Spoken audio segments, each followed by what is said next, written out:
In this video, we're going to teach you the top benefits to the VA loan so that you can save money while using it, gain financial flexibility, and also maximize your home buying potential. If you don't know who I am, my name is Josh, and I educate veterans on everything that they need to know about the VA home loan benefit. So if you want to stay up to date, subscribe and join the community. The first few things we're going to talk about in this video are going to be some of the more common perks to the VA home loan benefit. And the reason for that is because some veterans still don't know everything that goes into the VA loan. So I want to make sure we don't leave anyone out here. The first one, obviously, the most common thing about the VA loan is the down payment requirement. VA loans do not have a down payment requirement associated with it. And this is one of the major things that sets VA loans apart from other loan types, where you are going to be required to put a down payment in order to get them. On VA, they don't have that requirement. And the reason this even exists is because of the VA loan guarantee. You see, on your certificate of eligibility, the VA states that they're going to guarantee 25% of your loan in the event that you foreclose against that property, which really happens is the VA is going to put up 25% of your loan back to the lender. It's called the VA loan guarantee, and that's what makes VA loans less risky for lenders who are now willing to lend on that because they know that they're going to have that VA loan guarantee coming from the Department of Veterans Affairs in the event something like that does happen. Our next one is going to be mortgage insurance, also known as private mortgage insurance. Private mortgage insurance is something that you would have to take out on a conventional loan whenever you are taking out anything less than a 20% down payment towards that loan. Mortgage insurance premium is something that is done on FHA loans, no matter what your down payment is.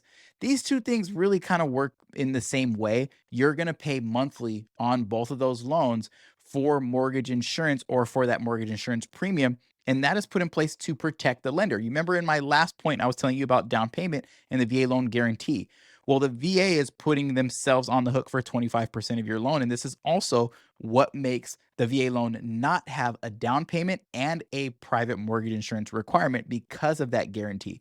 Whereas those other two loan options on a FHA loan and on a conventional loan with less than 20% down, because they're not going to have that guarantee, they need to have some form of insurance in place. And that insurance is solely there to protect the lender. It does not protect you, it does not pay your mortgage down any quicker. Well, on VA loans, you do not have to worry about private mortgage insurance or mortgage insurance premiums ever, no matter what. The next one is going to be interest rates. Did you know that interest rates on a VA loan for the same borrower with the same qualification standards is typically going to be about a 0.5% or more lower than on a conventional loan, which means that you're actually going to be saving money every single month on that mortgage payment. Whereas on a conventional loan, your interest rate is going to be higher, which means you're more than likely going to be paying more every single month to have that mortgage. So, another very cool benefit about the VA loan is you're going to have a lower interest rate available to you just by using your VA loan versus using a conventional loan. The next one is going to be assumptions. VA loans are actually assumable, and an assumable loan is where you actually can go ahead and purchase another veteran's property that has a VA loan on it and take over their rate and payment. Here's what I mean by this. You see, when someone buys a property that has a very low interest rate, like let's say maybe between 2020 and 2021, and they have a very low interest rate under, let's say, 3.5%. Well, now with interest rates in currently, as I'm recording this video, we're midway through the month of July of 2024. Interest rates are floating anywhere between about 6.5% to 7, give or take. Now that monthly payment for that same house is going to be significantly higher.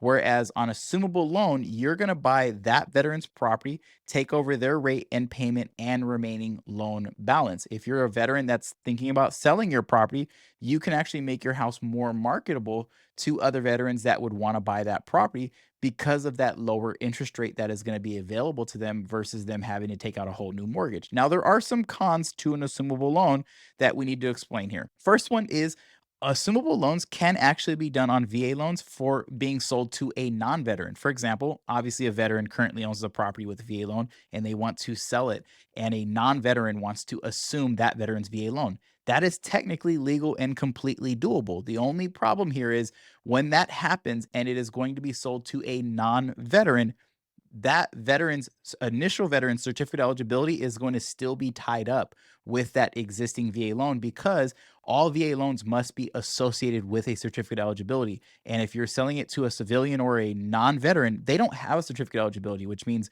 it has to stay on the existing ones.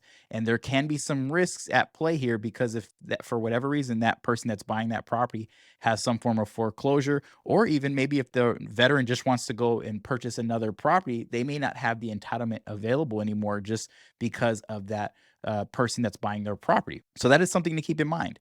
Another thing to keep in mind of is, let's say regardless of who you're selling it to, you're selling it to someone else, but the price you're selling it for is higher than what you owe. For example, let's say that you are selling your property for 400,000, but you only owe, as the veteran or the seller only owes 300,000. Well, the person buying that property is only taking over the remaining loan balance, which means that everything over that remaining loan balance, they would have to come up with a down payment in order to take it over. They cannot add in that difference into the existing loan. It's already been paid.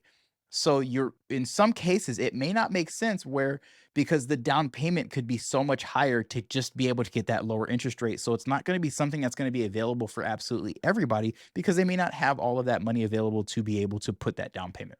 The next thing is going to be prepayment penalty. There is no prepayment penalty on a VA loan, which means that if for some reason you strike it rich or just have the funds become available to where you can now pay off that mortgage, there is not going to be an additional penalty on that loan that you have taken out. So you are not obligated to take 30 years to pay it off if you did a 30-year loan, 15 years to pay it off if you did a 15-year loan, or anything else in between those two options. You can pay off your VA loan quicker than whatever your original loan payment plan states. Did you know that technically the VA does not even have a credit score requirement? You can look it up in the VA handbook. It states that there is no minimum credit score associated with the VA loan. But before you write that down or put it to memory, I need you to understand one major thing.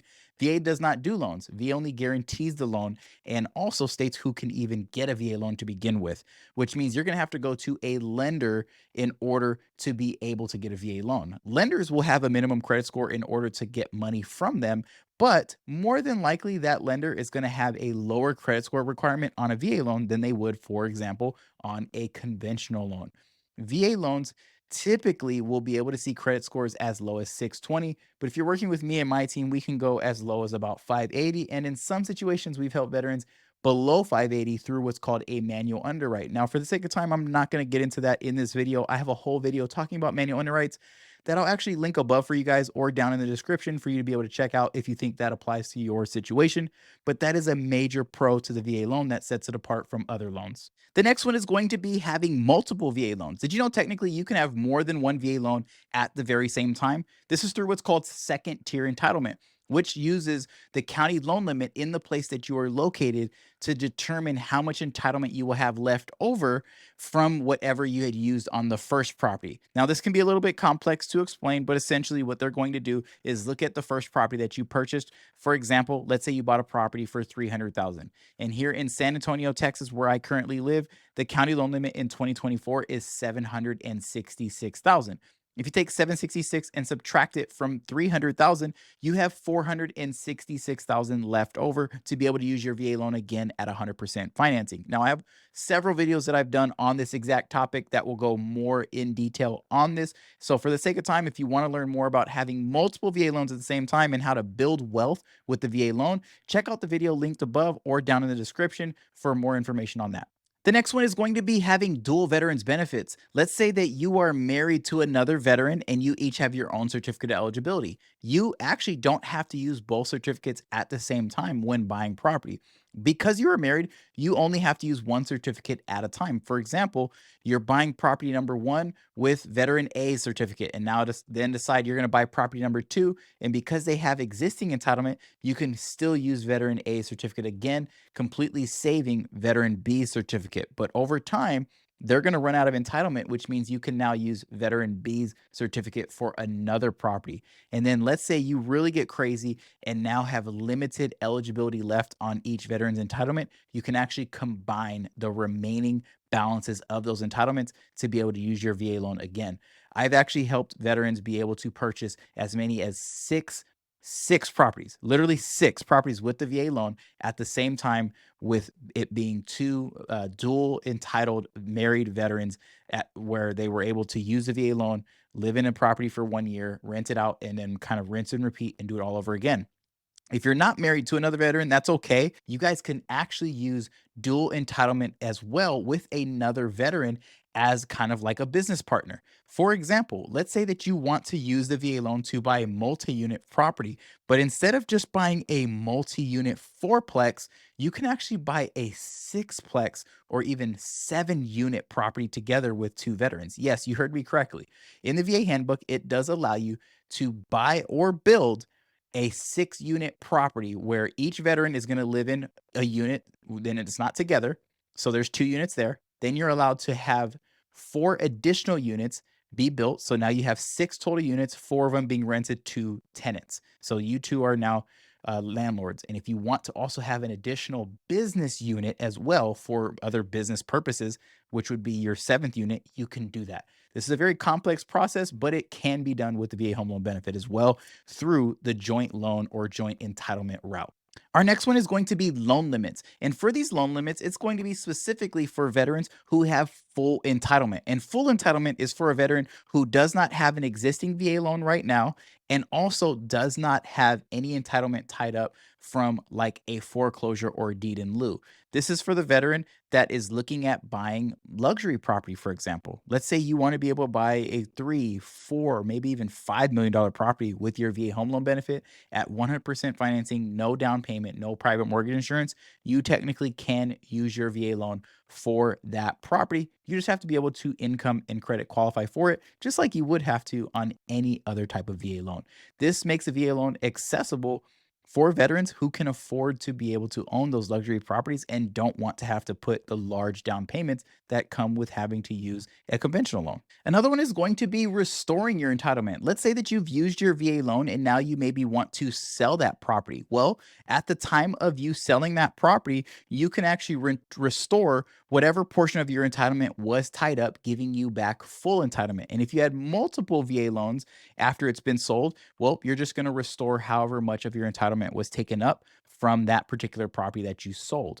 Another thing I've seen veterans want to do is be able to restore their entitlement if they paid off their VA loan, which is also another thing that you can do with the VA home loan benefit after paying it off, is simply getting that amount of entitlement that was tied up completely restored. You just have to contact the VA for that, or you can reach out to me and my team and we can help you go through that process as well. It's pretty simple. Another thing that comes along with the VA loan is going to be a very lenient debt to income ratio. Did you know the VA loan technically even doesn't use debt to income ratio to qualify you? Yes, debt to income ratio is not the metric that the VA cares about to determine whether or not you can use the VA loan. They use a thing called residual income, which is based off of where you're located geographically, broken down into 4 regions that make up the country. And then it's going to be based off of your household size. So, depending on your household size, the VA states how much money you need to have left over after all of your bills are paid. The larger the household size, the more money the VA expects to have left over. And that's simply because there is going to be more mouths to feed when it comes to on a month to month basis to be able to live comfortably. If there's less people in the house, well, the VA is okay with you having less money left over when it comes to your residual income requirement. This can make a very, very big difference in regards to whether or not a veteran can or cannot be able to qualify for a home. For example, if you're getting a conventional loan, the debt to income ratio that you can have is up to 50% or less. That's absolutely the maximum amount your debt to income ratio can be. If you're doing a USDA loan, it's about 41 or 43%. And if you're going to be doing a FHA loan, it's about 57%. Now, how would this stack up to a veteran with a really very tight residual income left over? How much could their debt to income ratio potentially be? I've seen veterans' debt to income ratios be as high as 70% and them still meet VA's residual income requirement and be able to buy a house. Now, there's other metrics that go into your ability to qualify other than just debt to income ratio and just credit. But this just goes to show you that if that very same veteran was going to be using a conventional loan or FHA loan for that very same property, they would not even be able to qualify. So, this could be the very biggest thing that sets the VA loan apart from other loans when it comes to the barrier of entry for veterans to be able to afford a mortgage. This next one is actually not going to be for everyone. It's only going to be for a specific group. This is going to be for the veterans who are either collecting VA disability of a 10% rating or more, if you're a surviving spouse of a veteran who passed away due to a service connected disability, and if you are a Purple Heart recipient. If you are one of these three individuals, this next pro to the VA loan is specifically for you. Because you are one of those individuals, you are going to be exempt from the VA funding fee, which means that you are not going to have to pay a funding fee whenever you use a VA loan, whether it's for the first time, second time, or however many times you are using the VA loan. There is never going to be a funding fee associated with your VA loan that you're now going to be taking out, which could save you some money every single month on the VA loan. If you're not exempt from the funding fee, this isn't going to be the biggest deal breaker because the funding fee was put in place to actually help fund the VA loan program and make it what it is. You see, the funding fee is also what keeps the VA loan at truly zero down payment. The funding fee is what the VA comes up with the money that they need if they need to actually help a veteran that maybe has fallen on hard times due to a foreclosure issue. You see, earlier I told you guys that the VA guarantee shows that they're going to put up 25% of your loan in the event that you foreclose.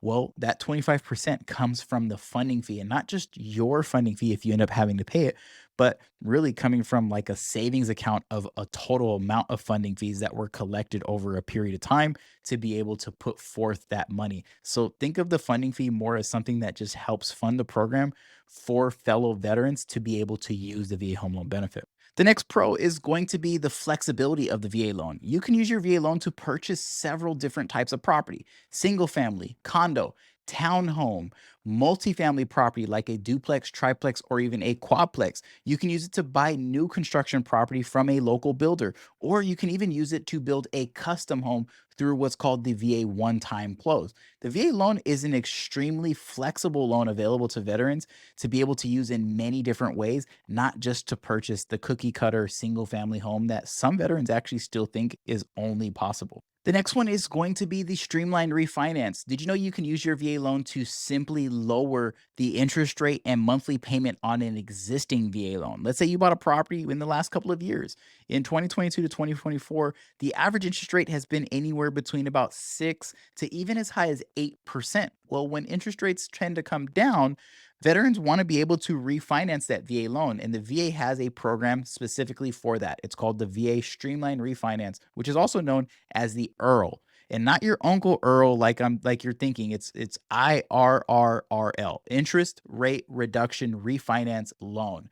This is where you're going to take an existing VA loan and you're going to refinance it solely to lower the rate and monthly payment. There's no income verification, there's no asset verification, there's no appraisal done on the property. All the VA cares about is the interest rate that you're going to be getting. Is it at least a 0.5% lower than you currently have? So if you're at 7%, are you going to be getting at least 6.5% or lower? Personally, I don't think a 0.5% is enough. I think it should be a little bit more to make it really advantageous.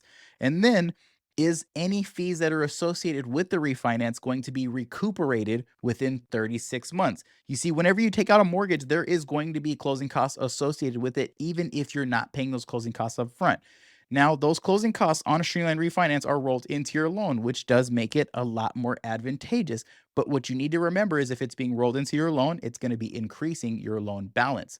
So you want to look and see how much money you're going to be saving with this new lower rate and payment. And also, you want to look and see how long it's going to take for you to be able to recuperate however much money was rolled into that loan amount. Because what you don't want to do is find yourself adding on money and then actually making it not make sense over the long haul just to save a few dollars in the short term. If you want to learn more about Streamline refinances, reach out to me and my team. I'm happy to go over that with you and your specific situation so that way you don't find yourself being talked into doing something that actually does not help you and your family in the long run. The next thing you can do with your VA loan is going to be the cash out refinance. Let's say that you have a property that is worth 500,000 but you only owe 300,000. You have $200,000 in equity that is there and is untouched, which means that if you want to pull out some of that equity to maybe pay off debt, or you want to use it to invest it in some other form of revenue stream. I've seen people use that equity to buy a whole other property in cash, or even just use it as a down payment on a conventional loan. Whatever it is that you want to do with that money is really your decision. But what you can do with the VA loan is cash out refinance up to 100% of your property's value and use that money to be able to invest it in some different strategy. Now, it's extremely important that you are strategizing with your loan team. So, when we are doing cash out refinances with veterans, we always try to understand how much they're pulling out, what it's being used for, and how it's going to affect their current situation. So that way you don't go pulling out money, increasing your monthly payment, and then putting yourself into a financial hardship.